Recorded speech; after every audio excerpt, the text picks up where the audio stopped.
Been telling their stories all day, and we'll continue to do that tonight. We're here at the memorial site with the name of the victims, the lives lost here, and we've seen a lot of people come by and just stop for a moment of reflection. So I want to bring in now our Emma Beck. She is joining our team coverage tonight. Emma, you got the chance to talk to people who survived this relentless storm. What'd they tell you?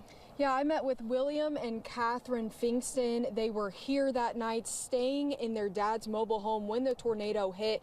Now, William was paralyzed. Catherine sustained some head injuries. And of course, the last 20 years have been very difficult, but they tell me they're just grateful to be alive.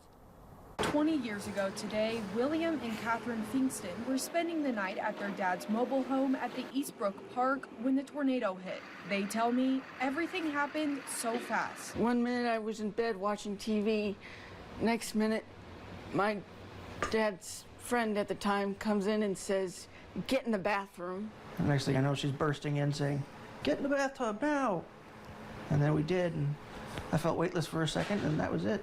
For the first time in my life, I actually hopped into the bathtub and basically passed out in the tub from the stress, which the doctor said was a good thing, because if I hadn't, the injuries could have been much worse.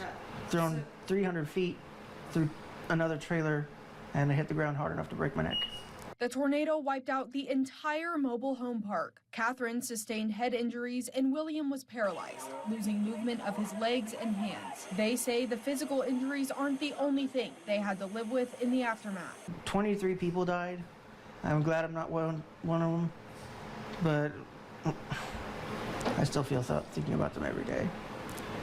And think about how lucky I am. But it also gives me survivor's guilt, you know. It just felt like a dream, first of all, but I knew it was real.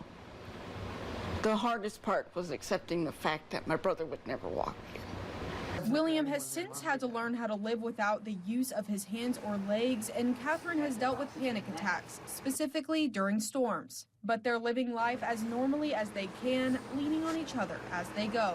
In a way, it made us closer, but I wish it hadn't happened that way. We got through it, and now I'm here 20 years later.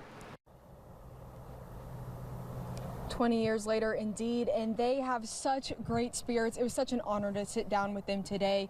And of course, you know, like we are at this memorial, the victims are so important, but speaking to those survivors and hearing those stories are just as important as well. And I had such an honor to do that today. Yeah, great job. Thank you, Emma. Of course, 20 years later, it's important to continue to remember and tell these stories.